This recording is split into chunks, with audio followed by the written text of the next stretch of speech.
Today I've got a Honda Civic in with a B-Series engine in, and I'm going to try and fly through a custom exhaust on it, just stopping at all the crucial points where I can give like a cool tip or like show how I do something in detail, and just try and show like with basic components how you can make a full exhaust system, or a catback in this case. I'm going to use some V-band flanges, I'm going to use some mandrel bends, a couple of silencers, and just try and fly through the full exhaust system and show you how I do it basically. So on the end of this manifold that's already bolted to the engine, we've got like this graphite style gasket, and these are basically in place of a normal exhaust flexi. The idea is that this flange is allowed to kind of rotate and flex with the engine movement. So we're going to keep that because there's nothing wrong with it. But what we need to do is have a removable cat section in here so that we can have a D cat or a sports cat, you know, and kind of have them interchangeably. So what I'm basically going to do is have this flange on here, short piece of pipe, V-band, cat or D-cat section, and then another V-band, and then complete the exhaust further down. So yeah, first thing I need to do is basically just have a short piece of pipe attaching that flange to a V-band flange so that I can then continue the rest of the exhaust down. First thing I'm going to do, after I've cut this in the bandsaw, and obviously not everybody's got a bandsaw, but you'll end up with the same kind of burr, is I'm going to basically roll the grind around the outside to kind of flatten the edge off, get rid of any of the bigger burrs, then rotate the tube around, like with the angle grinder at a 45-degree kind of angle, again to try and get rid of most of the burr, and then back on the face again, and that then leaves it all the outside and face completely burr free. That's like the quickest, easiest way of doing it. So I'll do that, and then I'll deburr the inside.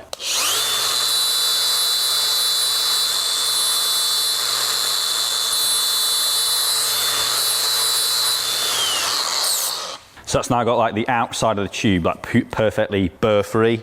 And the next thing you want is just a normal handheld deburr tool. I've got like a Swiss burr handle because when you're doing hundreds of pieces, they're super comfortable. So it's definitely worth paying a bit more and getting like a proper handled one, not like one of those crappy eBay like anodized little aluminium handles. And then you want like I think it's an E110 carbide tip in the end of it. That's perfect for stainless and they last forever. And it's literally just scraping that burr tool around the inside of the tube one time round, and it's perfectly good and fine to weld.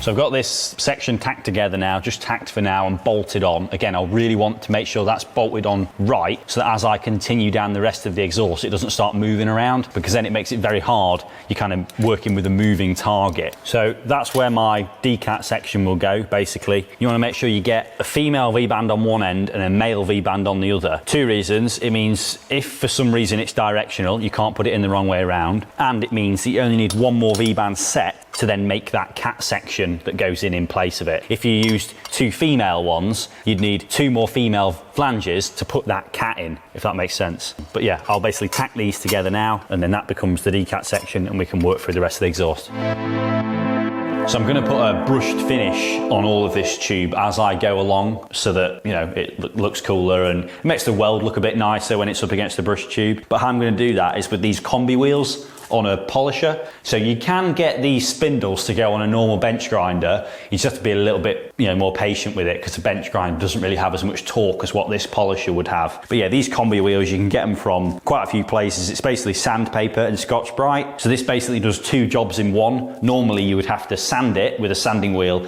and then do a Scotch-Brite wheel after to put that brushed finish on. But this is just a quicker way of doing it using the combi wheel, but they are a bit expensive.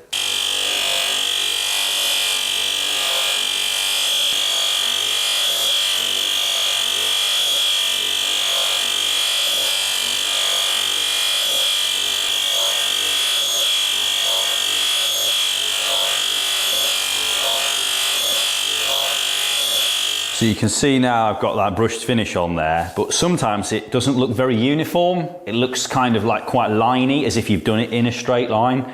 And the way to solve that is actually to brush the tube at a slight angle. That way you don't end up with straight lines down the tube. They all kind of blend in together, and then you don't see that it was kind of brushed in a vertical like plane like that. If you do it at an angle, all of the lines tend to like roll in together and it just looks a bit better.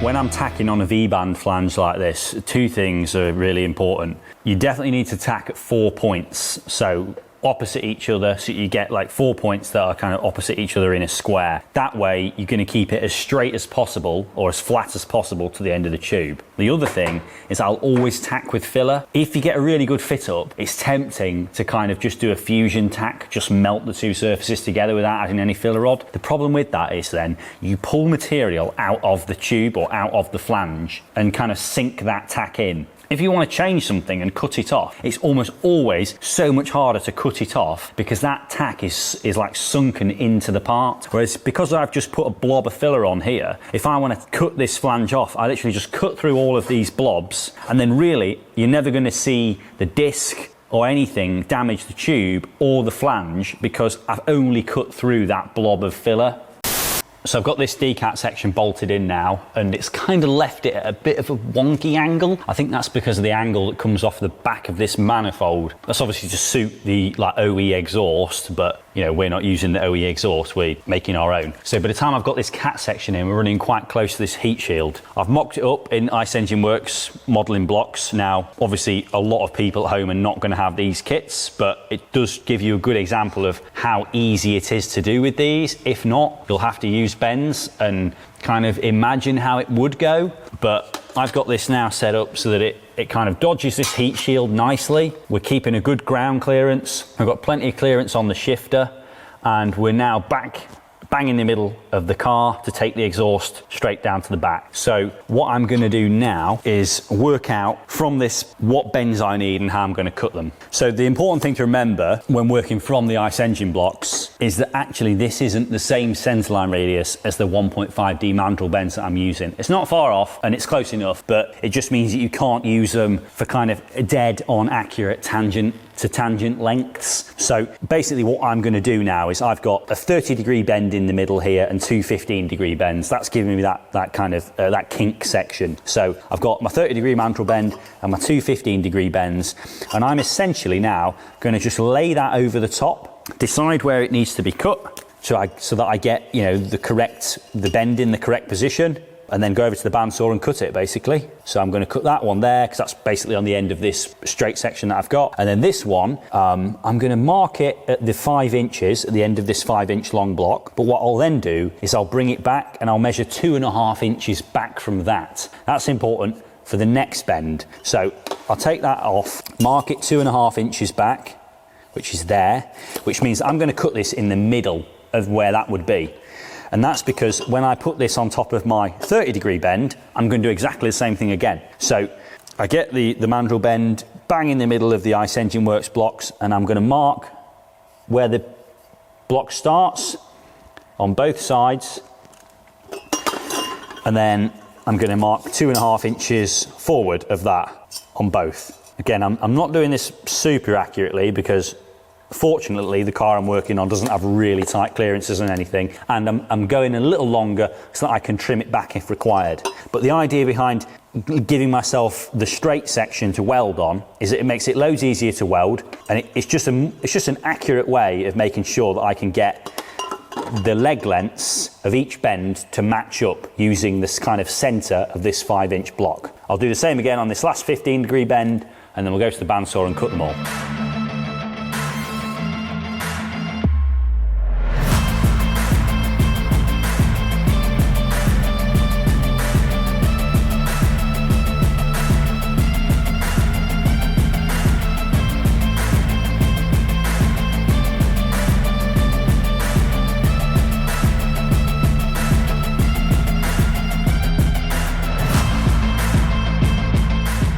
So once I've got these cleaned up and polished, the next thing I need to do is clean them all out. So I'll do that with isopropanol and like a cotton rag. It's really important to get them clean, obviously inside and out, not just so they look nice, but the weld joint, anywhere where you're going to weld, where it's been kind of sawn, there'll be lots of like tiny serrations really, and you need to make sure you get that clean, because as you begin to weld, any dirt, oil, grease, impurities or anything will just come out, and it comes right into the weld pool. It's just good practice to get into. In terms of like weld strength and stuff like that, it's not really going to make any difference, but you know, if you want to make something that looks perfect, it's got to be cleaned well. So I'll clean it with like a kind of half clean rag first, and then once I think it's perfectly clean, I'll take a brand new rag and clean it again, just to make sure that that weld joint is perfect.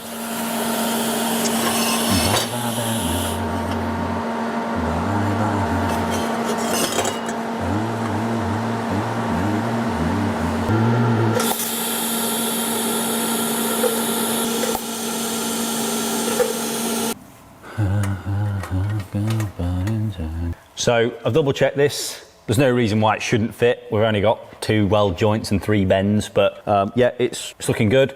So what I'm going to do now, before we get too carried away, and because it's always best practice to kind of weld as you go, I find, just in case things move around as you weld. Won't move much, but you get a lot of kind of tolerance stacking as you go down the car. I'm going to weld up these 2 joints, and then I'll put it back up, attach the V-band, get the tube tacked onto the V-band, and then we can carry on with the rest of the exhaust. Let's do some welding.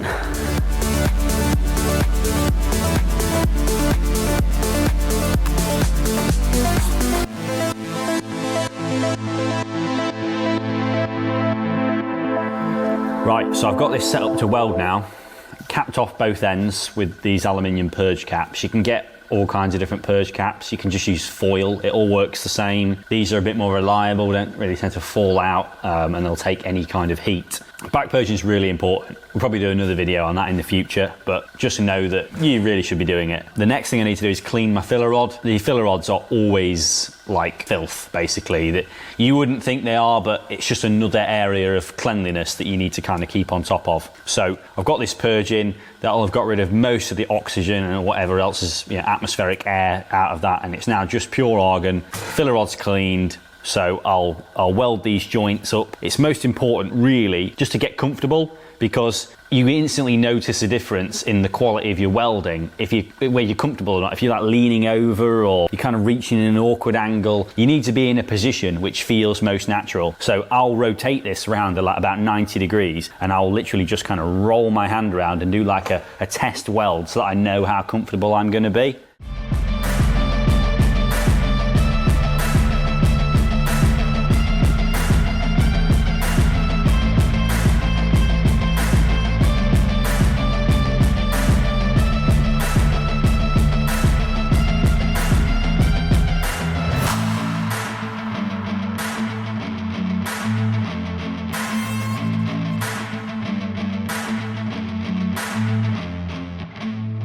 Right, so we've got this welded section tacked onto that V-band now, and the V-band's bolted onto the cat section, and we've got the exhaust supported on a stand. I don't like to put the brackets and hangers on until I'm more or less done, because it gives me the ability to kind of adjust it and twist the exhaust around a little bit. Less so with V-bands, but just gives you the option to be able to higher it, lower it, etc. I've mocked up the next section with some Icengineworks. Now this bit's super simple. It's literally just 2 90-degree bends and a load of straights. But it does give you the option to see what it's going to look like on the car, and just kind of makes it easy for you really. So yeah, this is what I'm going to be creating, and it's going to be same as before. Mark it out on the bends, cut them in the bandsaw, get them cleaned up, tacked together, and see what it looks like on the car. Just get chopping.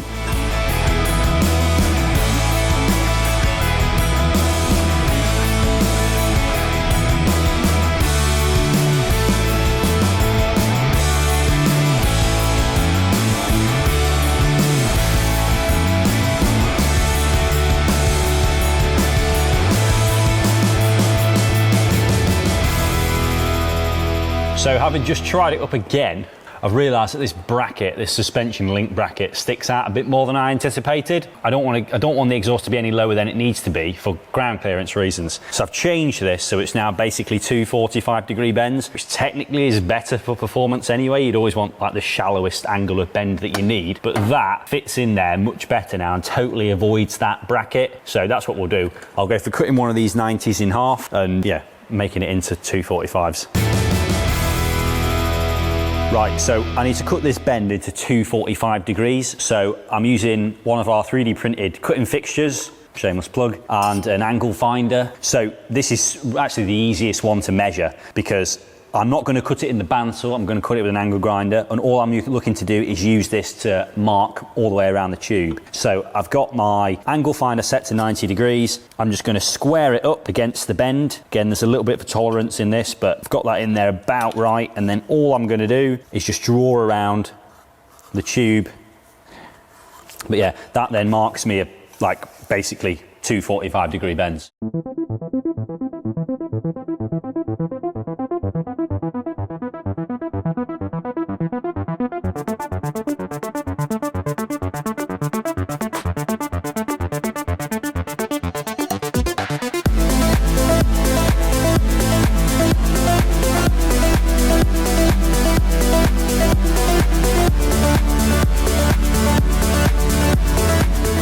Okay, so we've got this center section all cut up, welded up and tacked on to this first bit we did now. It's all looking pretty good. We're keeping the ground clearance where we need it to be, and we've ended up with this center section coming out bang in the middle of the fuel tank and the suspension arm, which is what we want, because that's going to give us the straightest shoot up and over that suspension arm, which is probably going to be the trickiest area really. So that is what we're on to now. Again, I'm going to use the Icengineworks, mock it up, try and get over the axle, and again I'm looking to try and use as few bends as possible and try and make it as easy to cut up and you know, the most efficient amount of cutting and bends used as possible really. So I've got some blocks clipped together in what I think is going to be the best way of doing this. I'm going up and over this arm and away into the back into the body, kind of towards the fuel tank, because I've got to leave room for this drop link, this sway bar drop link. And I also want to start getting it lined up with the tailpipe exit. So there's obviously a cutout in the bumper, and I really want to get my silencer in line with that, because that's going to make it then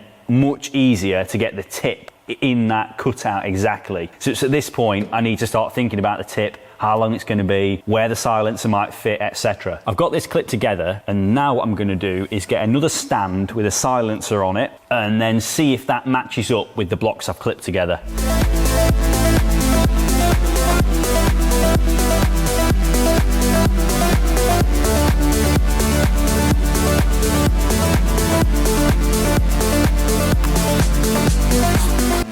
Right, so I've got that worked out over the axle, managed to keep it away from that sway bar link and yeah, not too close to the fuel tank either. And I'm going to use just a normal center-to-center silencer. I know on a lot of the kind of rear, like independent arm Honda stuff, because of the articulation, there's a kind of a big over-axle bend, and it's more traditional to use like an offset silencer. But I'm actually just going to bring it back down into a normal center exit, 6-inch round silencer, and then kind of drop it down again on the other end. So through the silencer, it's completely straight, which actually always makes for a more effective silencer. Offsets work, but never as well as what a normal center-to-center will. And then it's just going to have a nice kind of downturn tip, probably titanium on the end there. So yeah, it should look something like that. So again, it's just a case of using the Icengineworks bends, again, stainless steel ones, mocking up where to cut, deburring, tacking, checking, welding them up, and then checking them on the car.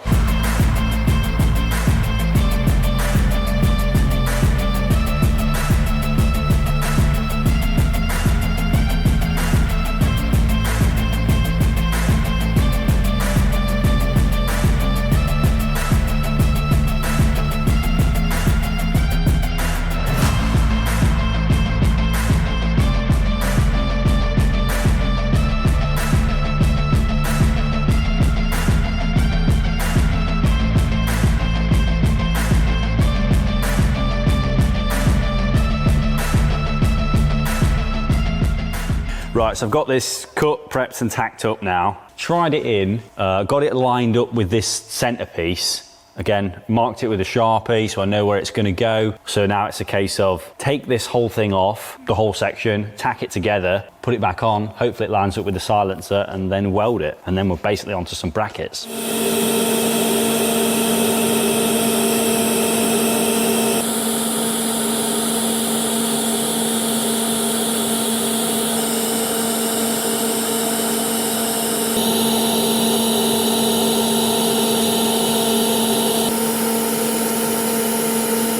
Got this welded up, looks like it fits just as good still, so that's good. Just a case of now getting this bit lined up, these two sections together, take it off the car, tack it up and weld it up. Same with the other joint that we've still got to do. And then we're basically onto the silencer and the hanger brackets.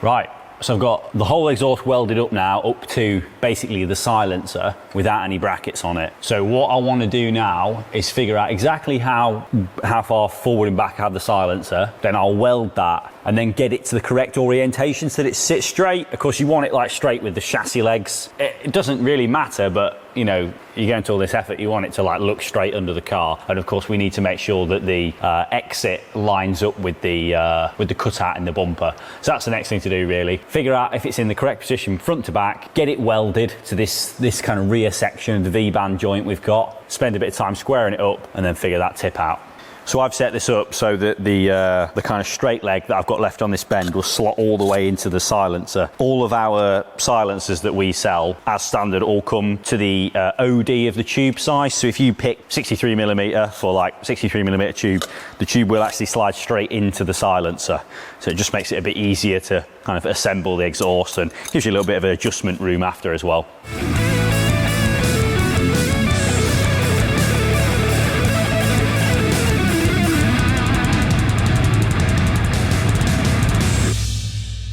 We've got that silencer on in the right position now, so we're just onto hanger brackets. It's all 10mm bar on this, so I'm just going to take some 10mm bar. I'll kind of roughly work out how long I think it needs to be, and then this middle bracket here, there's two off, and then there's one kind of halfway down, kind of at the back really, and they're basically going to be more or less same. I'm just going to do two 45-degree bends, and then yeah, get them tacked onto the exhaust. So it'll be 3 to start with, and then we'll look at the back box. Cut to montage.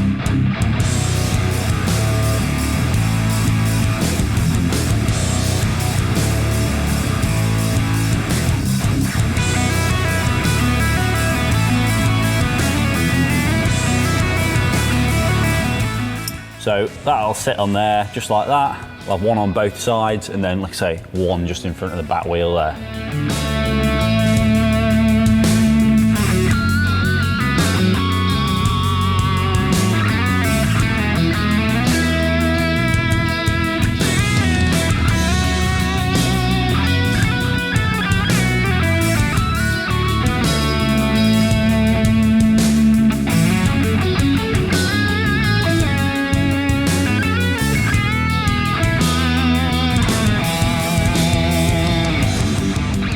All the hanger brackets are all welded on now, so we're now starting to think about how we're going to do the tip. We'd already decided we was going to do a bit of a bigger diameter, so like a 3-inch diameter downturn tip. We've now kind of thought maybe it'd be cool to do it in some titanium. So I'm actually going to cover that in another episode in detail, how I'm going to do that and how I'm going to attach it to the stainless exhaust system. Any questions on what I've done today? Leave them in the comments, let me know, and I'll do my best to answer them. Thanks for watching.